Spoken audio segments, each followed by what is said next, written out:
Hi, everyone. Welcome. Hi, my name is Claudia Mattos, and I'm the Associate Curator of New Media here at the BAS. And it's my pleasure to welcome you here this evening for this special conversation. It really is my honor to introduce Eli Sudbrack of Assume Vivid Astrofocus, whose work is currently on view upstairs in the exhibition 11. And tonight we'll be talking about AVAF's practice, the making of 11, and the constellation of influences that run through the exhibition, touching on ideas of collaboration and performance, queer visibility, and the ever-shifting relationship between art, space, and community. And so before we begin, I'm going to introduce Eli Sudbrack and share a bit about his practice, rather AVAF's practice. And then we'll kind of go into a series of questions that kind of will mine these different threads in their practice. So AVAF is an international collective founded in 2001. And from its earliest projects, it has worked across vast, multidisciplinary, and maximalist environments that merge visual art, music, design, and performance. Over the past 2 decades, they've created roller rinks, skate parks, discos, full-scale environments that completely transform a space, works that dissolve the boundaries between art and life, and invite audiences to inhabit worlds that are full of joy and celebration and history and color. AVAF has exhibited widely with major projects and installations at the Whitney Biennial, the Sao Paulo Biennial, MoMA PS1, the New Museum, and many, many others. Most recently, just last week, AVAF unveiled a new commission in New York with Faena Art titled Amaze, Vogue, Ascend, Flourish, a large-scale kaleidoscopic installation and skate park that honored queer icons. The exhibition upstairs, 11, marks a return to an earlier moment in AVAF's practice. Originally commissioned in 2004 by Miami collectors Rosa and Carlos de la Cruz, 11 is now part of the BAS's collection. We're very happy to have it. And over the course of a year, we worked very closely with Eli Sudbrack to reimagine this installation for the context of the BAS, 20 years on, reflecting on how it continues to speak to questions of visibility and community and the relationship between art and technology and social space today. And so with that, thank you so much for being here, Eli. And before we dive in, actually, I wanted to mention that there are 2 catalogs kind of moving around the audience.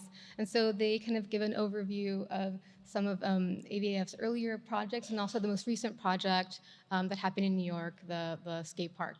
So, okay, well, thanks so much, Eli. And so, let's start at the beginning.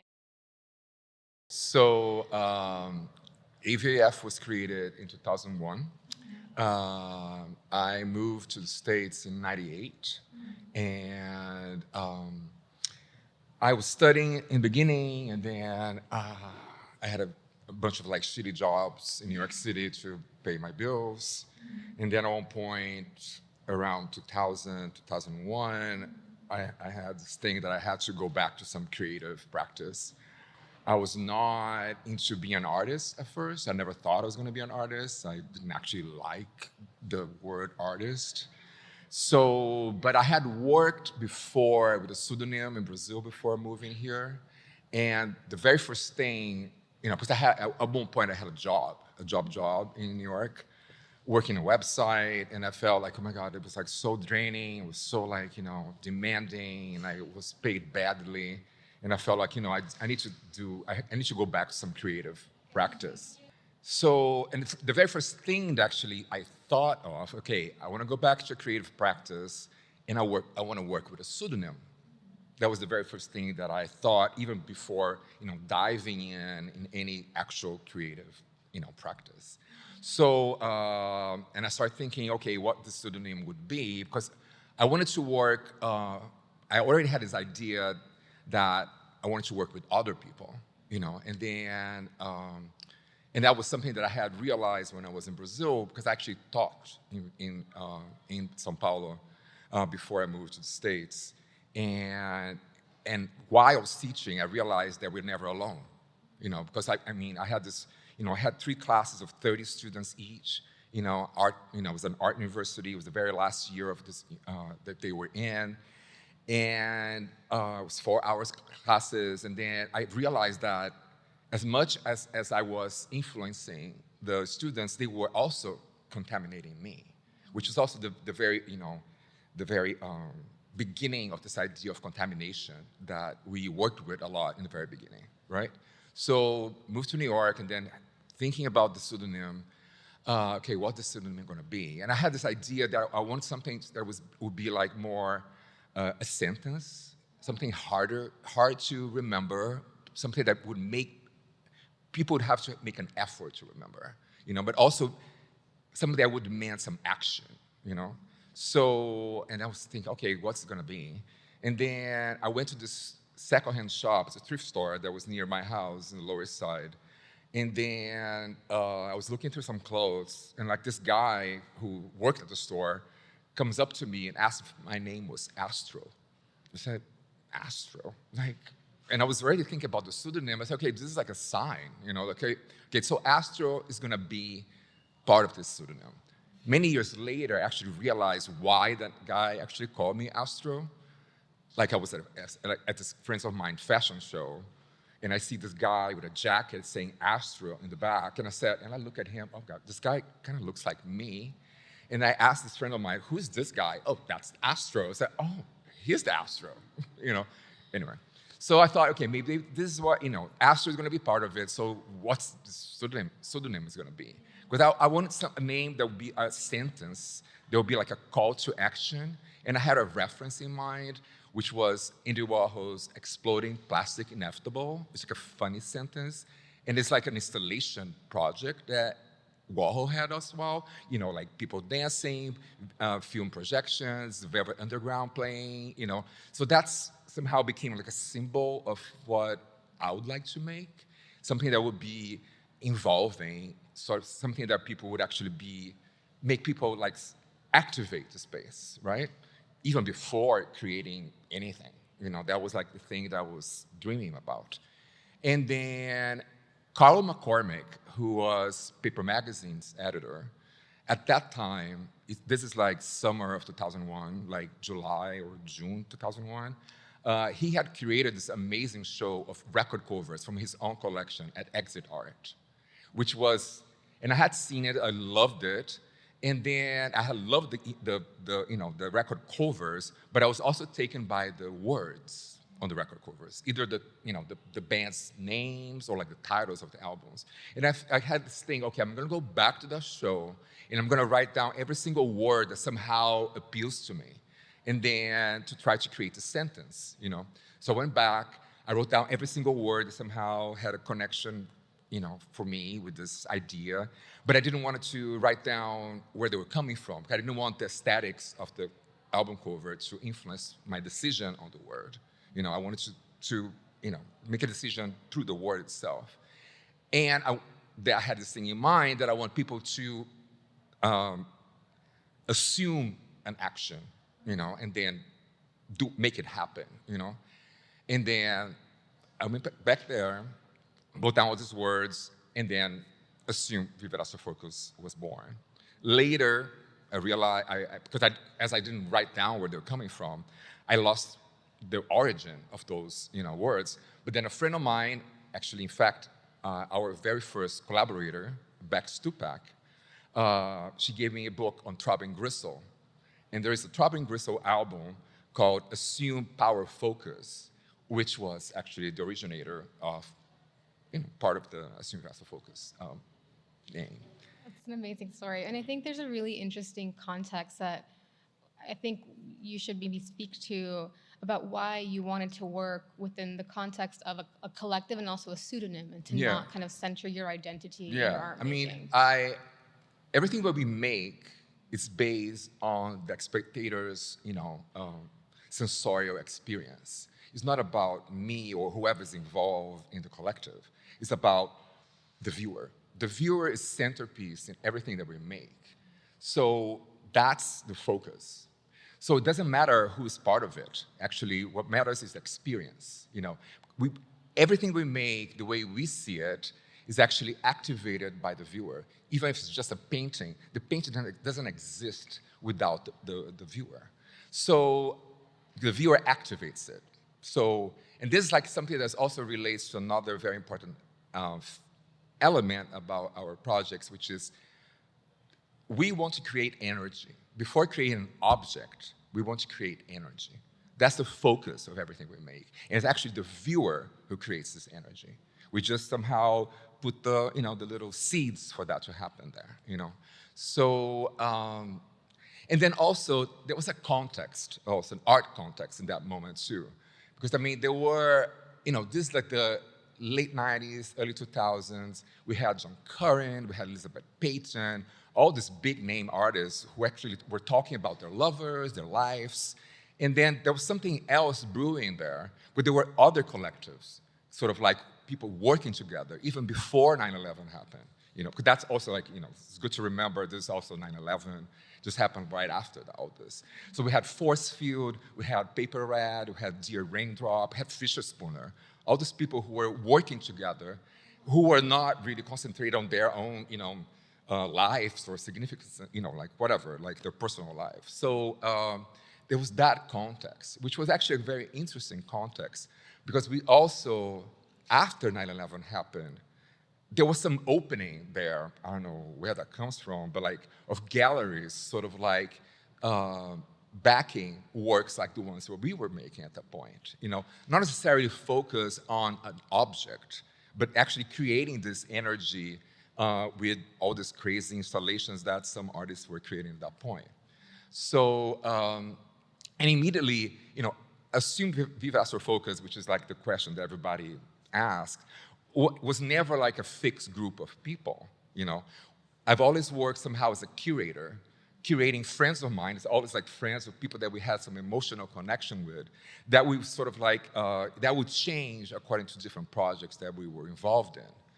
That was true for a long time, apart from 2005 to 2016, when I was working with a very good friend of mine, Christoph, who became the other side, the other half of Assume Viva Astrofocus, even though we were working with a bunch of people anyway, So, and nowadays, which is something that also people, ask a lot, like, so you guys don't work together anymore? We decided to, because, we started working together when I was in New York and Christoph had moved back to Paris. Christoph used to live in New York City till like 2000, and then he moved back to Paris. We only started working together in 2005. I was in New York and he was in Paris, And this is also, there's another very important context, which is like also, this is the boom of the internet era, So the late 90s, early 2000s, people sharing stuff through the internet, Napster, people like, starting to, use email as some way to connect with other people, Yahoo groups. All that was very forming to the way we actually, worked. So there's a swirling context, right, of artists then who are kind of on one hand kind of rejecting the idea of like the artist persona, right, and the artist genius persona, right?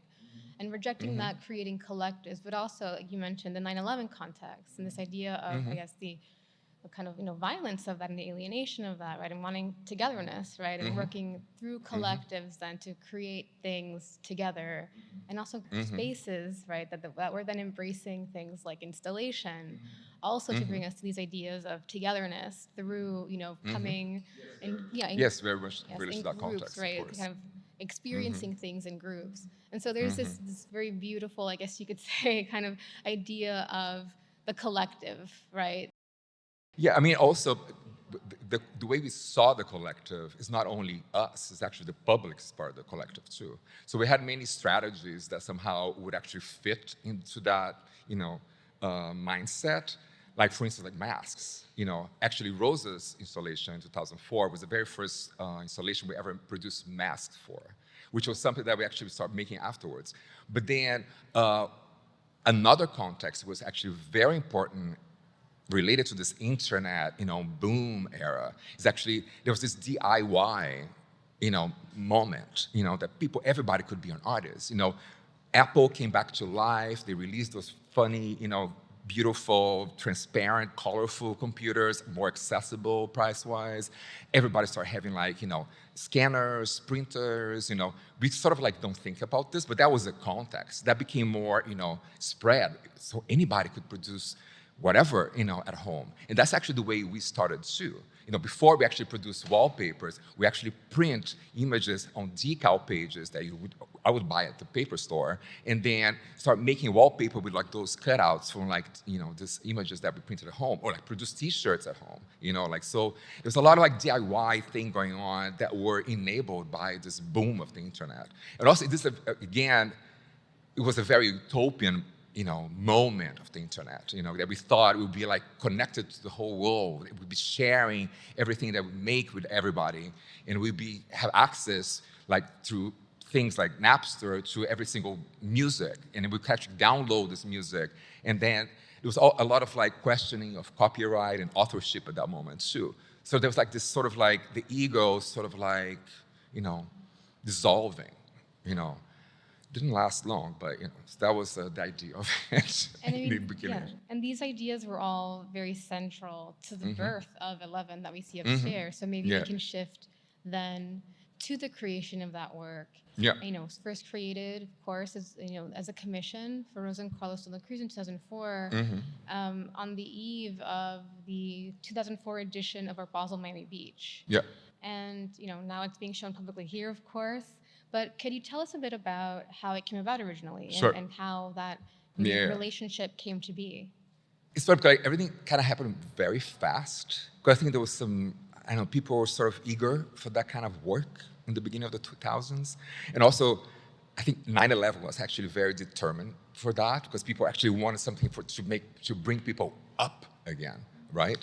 So people were eager to be energized again, and not to brought down the whole time, And then there were a few things that happened that sort of led to Rosa. So in 2003, we had our very first solo show in New York City at 𝙬𝙨 Projects. 𝙬𝙨 Project was not the gallery that represented us. We were represented by John Connolly Presents, but 𝙬𝙨 was sort of we would do these crazier shows with 𝙬𝙨 Projects, right? And then the curators of the Whitney Biennial saw that show and invited us to be in the 2004 Whitney Biennial. And then we were also, the Public Art Fund, which is a institution that promotes public art in New York City, they had this project back then called In the Public Realm, that curators would nominate artists, young artists, to produce public art projects, and then they would pick 10 artists, and then these 10 artists would come up with ideas for a public art project, and they would choose 5. And then that also happened, and that was that was happening at end of 2003, beginning of 2004. So in 2004, we had the Whitney Biennial, and we had the roller skate rink in Central Park, which was our very first public project ever. We paying tribute to an existing community. So that was actually a very important forming, project for us as well, because back then, and I'm going to be critical about it, the Public Art Fund projects were not so much about a community. And that was something that we wanted to actually, and when they invited us to do a project, that was the first thing we wanted to do. We wanted to pay a tribute to a community, or somehow be connected to a community. And the Central Park, the Central Park Dance Skaters Association was this amazing, beautiful community that when I moved to New York City, they were this iconic, utopian view of New York City. People from different races, different sexualities, different backgrounds, different ages, dance skating together, And then we proposed that to the Public Art Fund, that we wanted to pay a tribute to this, and we want to wrap the existing roller skate rink in Central Park with this giant, adhesive that people are just gonna, just to uplift their existence, And this before, there was vinyl for outdoors usage, that was a very sort of very difficult to do with. And also roller skating was a very sort of quotation marks, decadent, practice at that point. Party was not hip as it is nowadays again. The Roxy closed like 3 years after that, 2007. The Empire in the Bronx also closed. And then we wanted to somehow, let's bring this energy back to that practice, right? So, and Rosa saw both shows. She saw the Central Park Project, and she also saw the Whitney Biennial. And then she came after us to actually and offered us the second floor of her collection house to take over the entire space. And initially, Rosa and Carlos would actually rotate the artists in that space every year. So in theory, our installation would last a year. And it was never taken down, actually. It was up for 20 years, Exactly, yeah, exactly. So upon our request, by the way, we were the ones who suggested to come to the pass. So, and then Rosa was very, into that idea. And also at that time, we were questioning exploring a lot of like different practices inside our own art practice. So is this like a solo show? Is it a group show? Is it a curator? Is it an artist? This is like an installation. This is like a stage set. There were all these dichotomies, all these contradictions that actually formed everything that we were actually thinking of. They're all descriptions of what we make, So it's very hard to define what we're making, and that's something that actually was very interesting for us too, So Rosa, at that point, she wanted to make her collection more public, which was sort of a contradiction, but it's like, it's her own, private. It's not. She didn't live there. It was like her collection house. She lived across the street, but that was like the house that she used to display her collection. But she had this idea of like making it more public, and she actually already had the more space, where Sylvia was working on. Actually, I met Sylvia, the director of the Bass Museum, then, because Sylvia was working with Rosa on the Moore space. And then, and we had the very first idea we had to Rosa's space was actually to make a roller skate rink on the second floor. A liability, though, unfortunately. Yeah. And she went crazy. No, people are going to sue me. People are going to get hurt. This is not going to happen. We kept a reminiscence of that idea, which is like what we call the roller bumpers, which here we're transforming to couches, but at Rosa's we're like this, upholstered, like railings things. Almost that you kind of you bump into at the roller rink. Yeah, exactly. Yeah. But our proposal to Rosa was, okay, we want to contaminate your collection. We want to contaminate you. We have very different, political standpoints, and this is like the Bush era as well. Let's not forget that. 2004 is when Bush was reelected. And then we also wanted to bring in like her own contradictions inside her collection. Rosa was a very big Félix González stories collector who was very influential for us as well before that. And we wanted to actually bring Félix's into a more overtly queer, space as well. Félix, a side note, we start making wallpapers because when I moved to New York, my ex-boyfriend, John Connolly, used to work at Andrea Rosen, who represented Félix González Torres. And then I remember going to a Félix González Torres show at Andrea Rosen's, and I saw this giant, bird in the sky wallpaper on the wall at the gallery. I said, oh my God, this is what we want to make. Let's make wallpapers, as a first, way of occupying space and changing space, That's how it became this thing. But wallpapers became this thing that we produce for every single show that we make, pretty much, So, and then we had this idea, okay, we want to contaminate you. We want to contaminate your collection. We want to make you purchase works that not necessarily you would purchase, like the general ideas AIDS wallpaper. Yes, and I guess I want to touch briefly on this before we get further into the contamination topic. So this idea of contamination is something that you bring up as a way of yeah, I guess influencing or being shaped by things and being shaped in turn by other things. And that is informed in part by General Idea, the Canadian collective, their Image virus series. And also Felix's. Yes. Because of the, the candy pieces, which Yes. we've always seen as a contamination, Yes. process. For sure. And I guess what I want to explore maybe a bit more is before we get, I guess, nitty-grittier into the installation itself, maybe this idea of some of the influences that came in. So of course there is Felix Gonzalez-Torres, and I think we had a Charles Atlas. Charles Atlas, we'll get to him too. But this idea of contamination, The ballroom scene. yes, the ballroom scene, Soul Train. We'll Soul get into those. But there is this.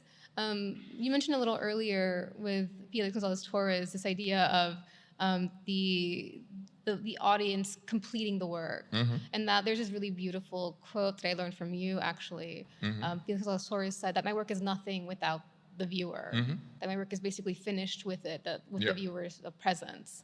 And so this idea of togetherness, of people coming together and influencing each other and being marked by the space in themselves, like leaving a mark on the space, I think just reverberates across the images that we're seeing, in the screen with the different performances, different activations of 11. But I guess I want to ask you perhaps to explain to the audience a bit more what you mean by contamination. Well, contamination, I think, is like this group, collective process that, as I said before, we are proposing something that's contaminating the viewer, but the viewer is also contaminating. Since the viewer is actually the one who's actually making it happen, in our view, the viewer is also contaminating the work. So, but one thing is actually quite important in our practice is actually we always brought the influences up front to whatever we make. The Butch Queen realness with a twist in pastel colors, the video program that we have upstairs is like one of the, the most important symbols of this. This is the video program that we have upstairs, like a video program that it changes the duration of it. Sometimes it's 4 hours long, sometimes it's 7 hours long, sometimes 24 hours long. And then it has no works of ours. It's just like works by other people, but by other people meaning could be a music video, could be excerpts from like Soul Train, could be a young artist video, could be like an older artist video, could be documentation of Vogue balls, could be various different types of materials that we put together. Nothing is longer than about 5 minutes, so your attention is constantly being, activated. And then we also exposing our contamination, who we are contaminated by, So I think that's also part of something that's actually quite interesting for us is to show the process too, somehow. By showing the influences, we're also showing where we're coming from too, where we were contaminated, So more or less is like that, And so what drew you to these different influences? Like what about them was that what called to you? What about General Idea? What about Felix? What about, Soul Train, made you... Well, different things. I mean, the ballroom scene was a very early on influence. I had seen Paris Burning, and I was very much influenced by Malcolm McLaren's Deep in Vogue, which happened before Madonna's Vogue, a year before, in which a video that Malcolm McLaren did like the late 80s that had Willie Ninja, the god of voguing, as the main person in that video. And then when I went to New York, I was actually wondering, because this is like the late 80s, early 90s, and then across the 90s, voguing went back underground. When I moved to New York City, nobody was talking about voguing, But I was wondering, is this still happening? Is this community still around? And I'm friends with 𝙤𝙪𝙧𝙧𝙪, a choreographer, American choreographer, like amazing artist. And we knew each other back then. When I moved to New York City, we had some friends in common.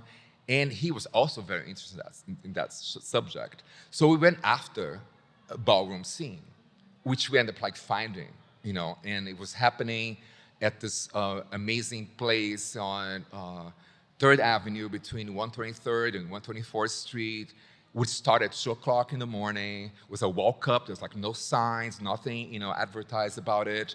And then it would start at 2 o'clock in the morning on Thursday. It would go up to 6 a.m.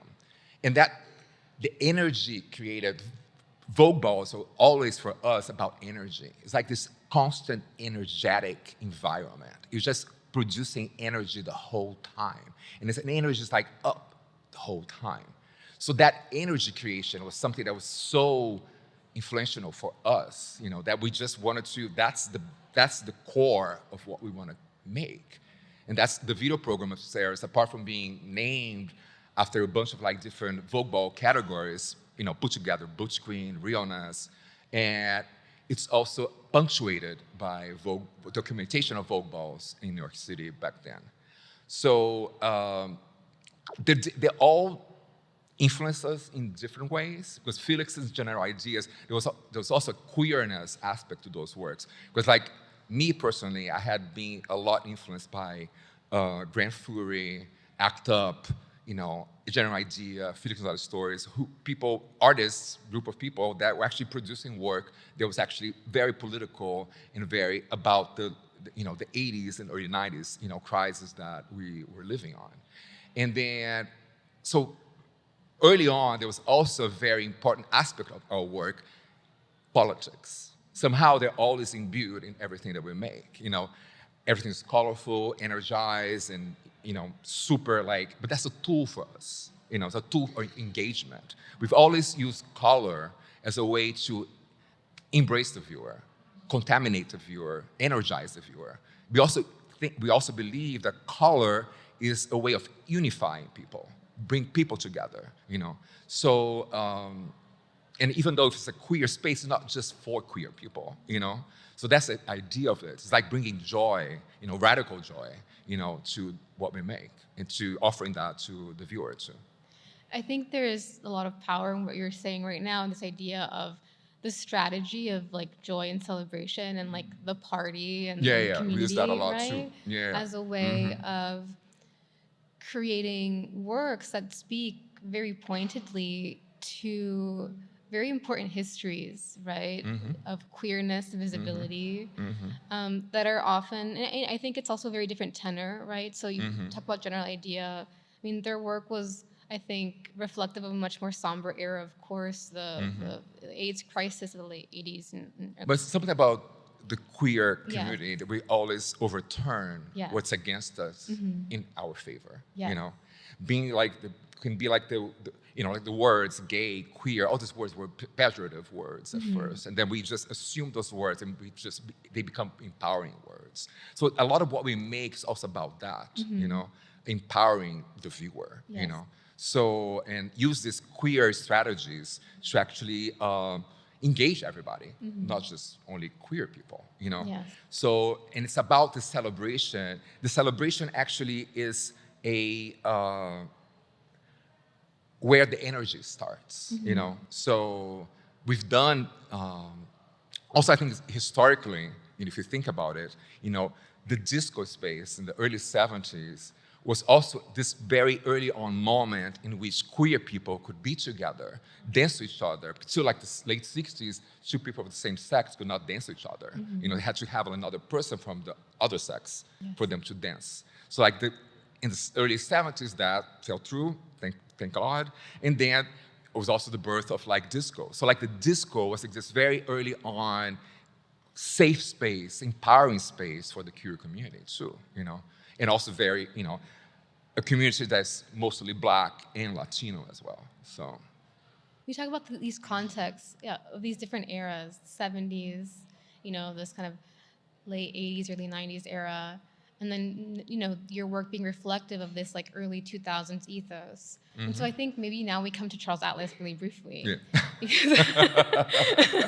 you're kind of jumping around these different, because these threads are also related and they all overlap. But so in your video program, Butch Queen Realness with the Twist and Pastel Colors, there are a number of different kind of videos that punctuate it, but one among them is Charles Atlas's Hail the New Puritan, which opens the video program. And it's actually the show that's on view right now here downstairs, Hail the New Puritan. It's a 1986 film by filmmaker and artist named Charles Atlas who worked with Merce Cunningham, one of the major choreographers of the 20th century. And Charles Atlas was really interested in these ideas of media dance for the camera, right? Where the product on film was the actual final product, not just the performance that was live itself. And so we see in this film, *Hail the New Puritan*, this really vibrant, very energetic portrait of one person, actually, Michael Clarke, but he really represents a kind of larger scene, this kind of underground punk, kind of post-punk, queer performance scene, London, mid-'80s. Yeah. And there is this really wonderful kind of resonance, I feel, between the way that work captures the spirit of an era and the way 11 captures the spirit of an era as well. And also kind of brings in earlier eras too, to kind of show where it's taking its influences. But I'd love to maybe hear more about like how you feel maybe your work encapsulates these, the different, the different threads that we discussed earlier, right? The different ways that it really represents a time. It's like 20 years ago, Charles Atlas was not a very well-known artist. He wasn't established. Actually, I saw *Hail the New Puritans* for the first time at a show that Bob Nickus had created in like a very small gallery, which I don't remember which one that was. And then I was completely amazed by it. There was a connection with this because my background is cinema. I studied cinema. I didn't study art. And then the way that Charles was actually gathering all these different artists, Lee Bowery doing the sets and the costumes, Michael Clarke doing the choreography, dancing, the fall, the music. There's all this, you bring people together. You bring all these different, artists together to make one thing. So that was like something that was actually quite, already very inspiring for us, But then also there was like this queer aspect about this too.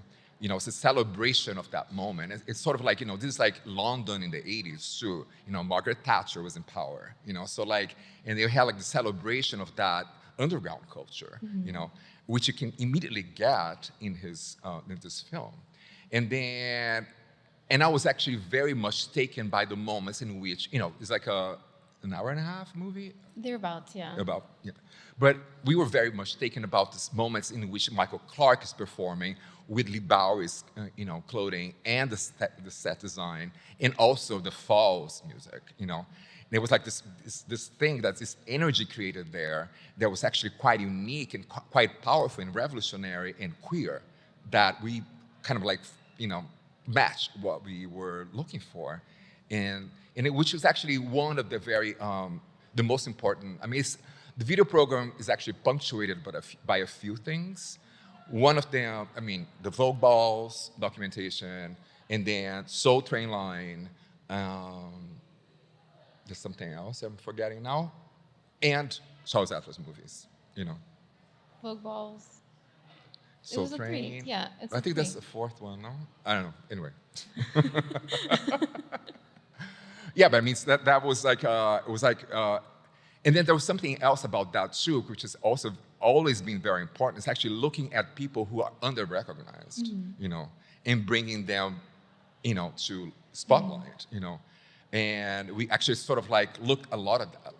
There's also Force Field, videos on the video program too, and Dear Raindrop, and Fisher Spooner, and Paper Red, all these other collectives that existed at the same times that we did too, that we also wanted to bring that sort of the same context that we were immersed in at that point too, historically, I think there is also, you'd mentioned that, the Atlas's approach is very revolutionary, but I think there's also something revolutionary about the way that you approach your own art making. And I want to maybe get back to how it is you actually made that room upstairs, because there is this... The one here, or the Rosa's one? I guess either one, right? Because they're kind of, the one upstairs is a kind of reimagining, reinstallation and also reimagining of the original from 2004.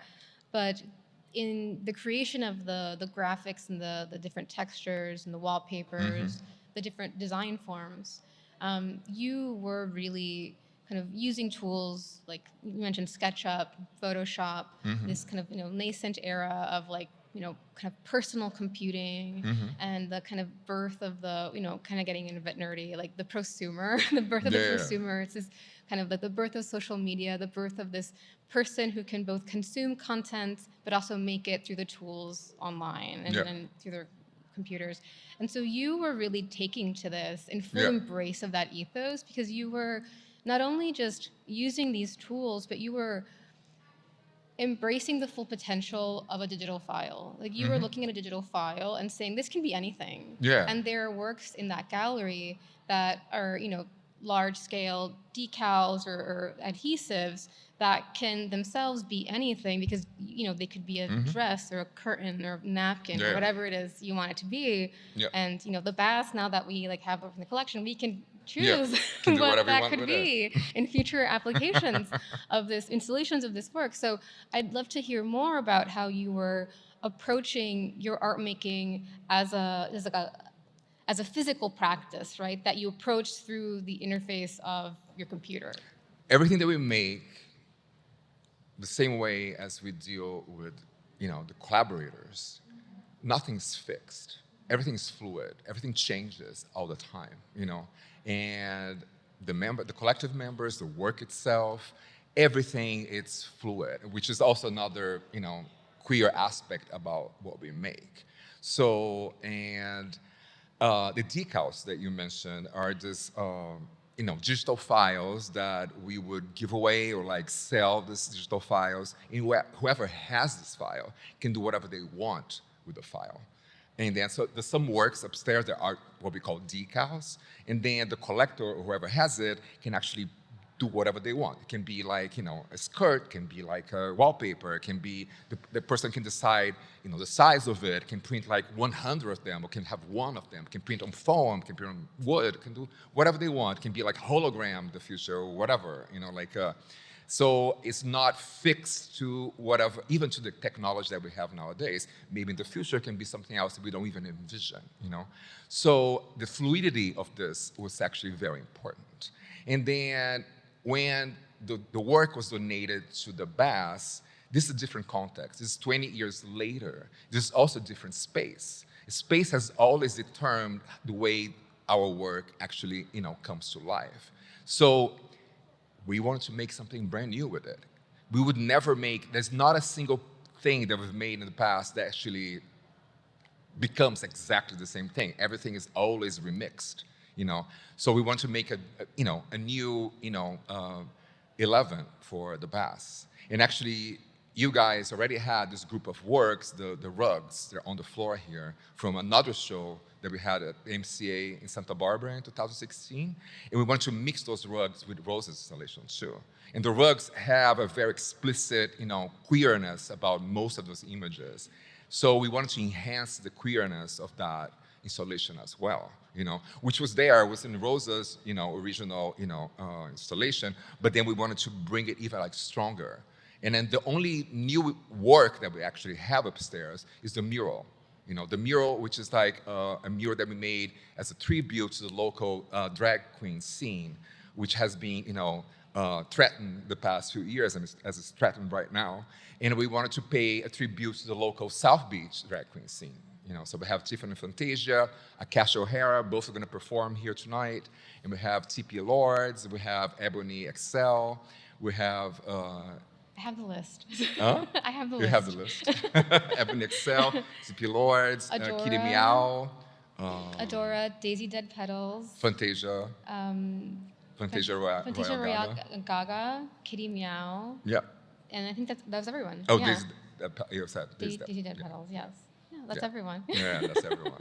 So we wanted to pay a tribute to that scene as well. So, which is we actually had already done that the year before, because we did a project for Elevate Espanhola Way. And then that was like, we made those panels, Elevate Espanhola Way, we have this, hanging panels. And that was already a more abstract tribute to them, in which we actually used a bunch of like logo drag queen likenesses, and we mixed them up, but they're more abstract, I guess. And then in this way, in this one, we can actually, recognize that the artist on the mural. What drew you to working with them for the Española Way public art activation that you mentioned? What did you say? So what drew you to working or to honoring the drag performers in the Española Way project that that initiated your collaboration with them? I mean, it was just that was the beginning of this moment in which they could not perform in public spaces. And the Española Way is a public space. So it was a way for us to bring that performance back to the public space, even though it's prohibited right now. So it was a way to make a reference for their performance, but also about the prohibition of them in public spaces. I think there's also this, again, coming back to this idea of your work being kind of very joyfully political and kind of granting visibility and kind of calling attention to things, right? Like the status of drag performers now in Florida because of recent legislation. I mean, I think drag has it's a symbol that actually relates a lot to the way we practice our work as well, which is about bringing joy. Yes. And also it's about bringing people together. So before, anything else, drag's about bringing joy to the public and about making the public feel good about themselves and bringing the public together as well. And it's not necessarily for a queer audience, actually for anybody, So that's why, I mean, there's such a connection to our own practice. Even though, we're talking about queerness, it's not just for queer people, it's for everybody. We all want to be together, we all want to be happier, we all want to have joy, we all want to be energized, So that's, so there's a parallel to our own practice in drag, too, So, I mean, you can also see in the video program, there's a bunch of different documentation. Oh, I know the one I missed, Nelson Sullivan. Nelson Sullivan was like this, the video program was punctuated by ballroom scene, by Soul Train videos, by Charles Atlas, by, now I'm forgetting. Nelson Sullivan's documentation of nightlife. And Nelson Sullivan is this guy in the 80s who documented the nightlife in New York City. And he was documenting Lee Bowery and all this, Lady Bunny, RuPaul. He used to live with RuPaul and Lady Bunny. He was actually, and he would carry this giant, VHS, camera on his shoulder nonstop and just be filming everything from the minute he left home till he got to the club and went back home. He would be nonstop recording, with this giant camera on his shoulder, So that was another very big influence. And he was also not known at that point. I mean, I'm not sure if a lot of people know about him nowadays too. We can see his videos on YouTube, But I mean, we got to know his work through Steve Lafreniere, who was a sort of a mentor, a New York City mentor for us. Who at that point he had a magazine called Index, right? Index, no? Index, yeah, Index. And Bob Nichols was also involved in it, right? Yeah. And then Steve always was sort of like this, was very close to us, and this amazing intellectual person, and he sort of introduced a lot of connections with people that we were not aware of. And Nelson Sullivan was one of them. So he connected us with Robert Coddington, who's the guy who inherited Nelson Sullivan's, videos. And then I think the very early videos that we got from Robert were also on VHS tapes, This is before, digitized video, before streaming, there was no, YouTube was inaugurated in 2005, Yes.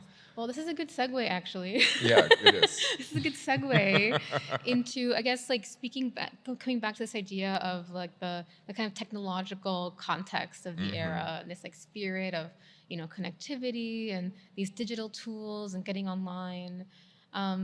The making of the Butch Queen Realness with the Twist and Pastel Colors video program also came about in this kind of, I guess you could say, cusp between the old world of analog media and the new world of online connectivity and digital media, and that perhaps you can explain a bit about how it came together. Yeah, it came together through a New York Times article I guess early 2000s, 2000 probably, in which I don't know who wrote that article anymore, but this person was saying how difficult it was at that point to have access to artist videos. But if you didn't have, that's sort of like I'm quoting what the person says. If you missed that artist show and you didn't have $1 million to pay for Matthew Barney video, you would never see his videos or his films back then. You know, there was like no other way to see these videos.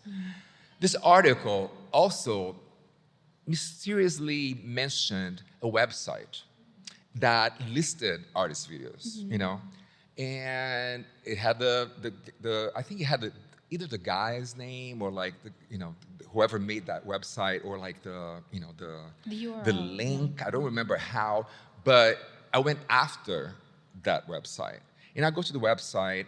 We were already working on 𝙫𝙨𝙪𝙀, video program, and there were all these artist videos. And this is before streaming. There's like no streaming. It was just a list of artist videos. And there were a bunch of videos there that we wanted to be part of the video program. But we were sort of like, okay, but what's the deal? Is he selling these videos? I mean, anyway, so then I sent him an email and say, oh, so I'm interested in these videos. And then I asked him, like, so what do you do with these videos? Can I buy them from you? You know? And then he sends me an email back and he says, just send me your address. And then I said, but you're not even charging me for the shipping? I said, no, I'm not charging for the shipping. So, and I got all these ripoffs of like artist videos, like Ayako Sama, the Whitney brothers, like a lot of people that, we were interested on at that point. And then I realized what he was doing. He was actually sort of spreading those videos to people who wanted to see those videos, who wanted to show those videos to their students, So, and then all these videos, they had like, this, you could see they came from like museum copies or like gallery copies. I have no idea how he had access to that. But he was distributing these artist videos, pixelated, like in VHS copies, by the way. This is for streaming before digital video. And then he became our greatest source of like artist videos.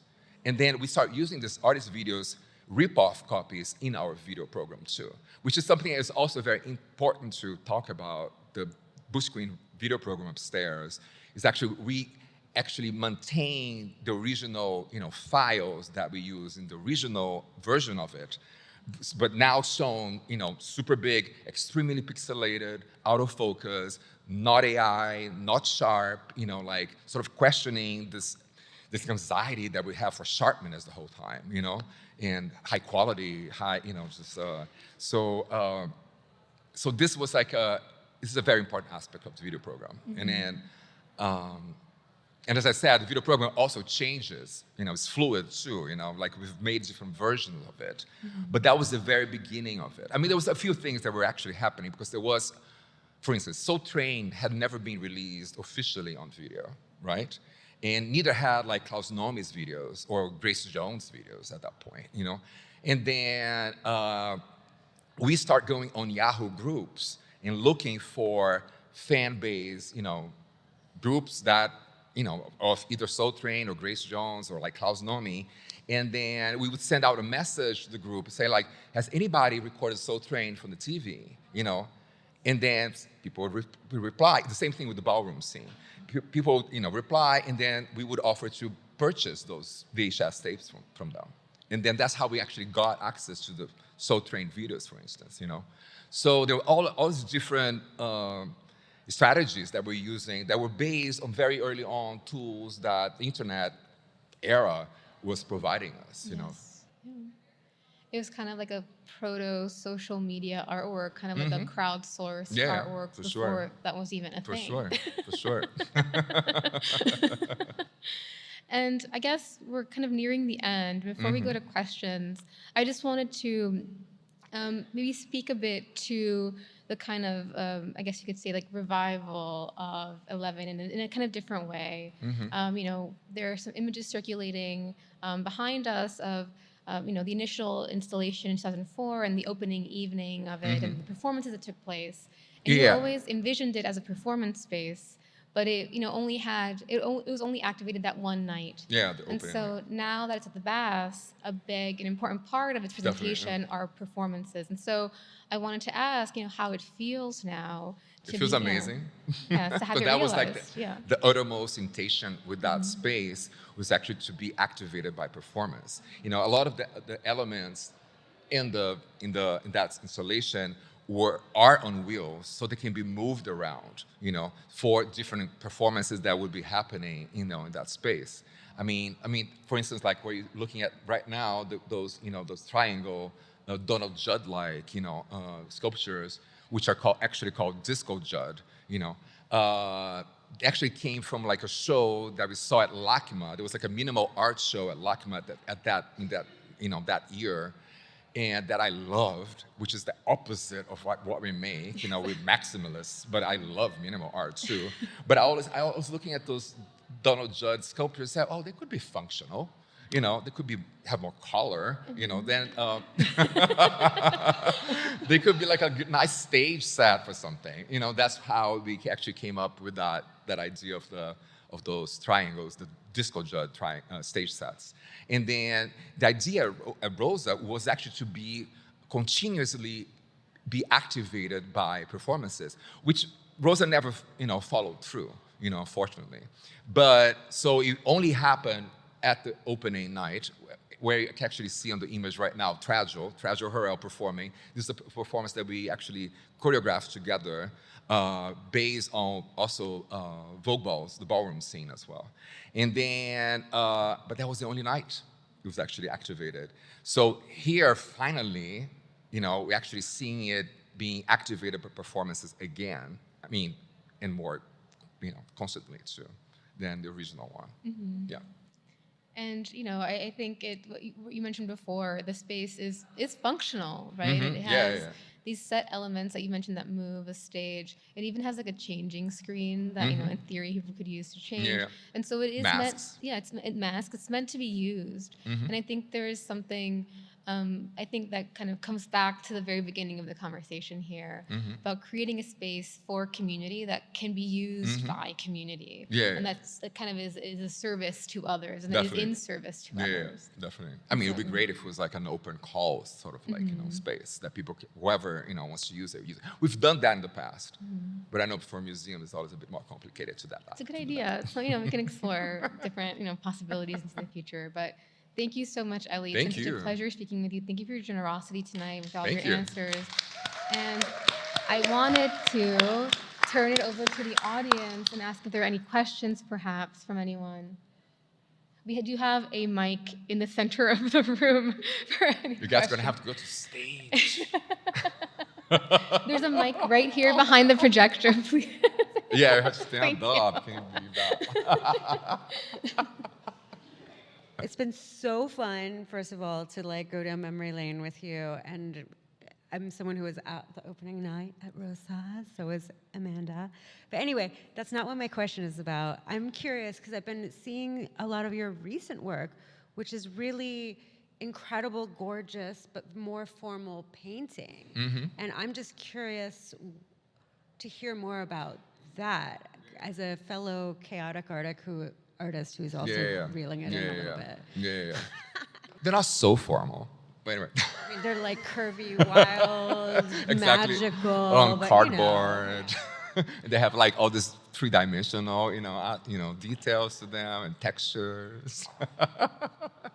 Well, that actually is funny because it's actually related to my separation from Christoph, the other AVF half that we worked together to 2016. So at one point, we got really tired of handling all the production. Since we were not officially, we never had a fixed group of, members in AVF, me and Christoph, we were always the one dealing with the production ourselves and dealing, giving interviews and talking to the gallery, convincing the gallery to spend that much money on this thing, and paying for the collaborators' ticket to come to New York or whatever. There was all this production stuff that we had to handle. And sometimes we'll be working just me and Christoph, sometimes it will be 3 people, sometimes it will be 10 people, sometimes it will be 20 people. And at one point we got tired of doing that. And by 2016, we were sort of exhausted of doing that production ourselves. And that's when we split up. So, and as I said, unfortunately, the recycled cardboard doesn't work for us because it's too flimsy. Unfortunately, it has to be something that's more sturdy. Yeah. Unfortunately, we tried. Didn't work. Hey, hi. I have a silly question. Yes? That I'm allowed? Silly question? Come closer. Okay. The silly question is, are you Brazilian? I am Brazilian. I knew it. The minute I walk upstairs, they told me, you need to put a cover up in your shoes. They didn't need to put like a plataform. And then I walked there, and I felt that I was in Carnival in Brazil, you know, Sapucaí, samba, What was your inspiration to create that upstairs? Oh, there's so many different inspirations. No, seriously. I mean, it was Carnival in Brazil was one of them, right?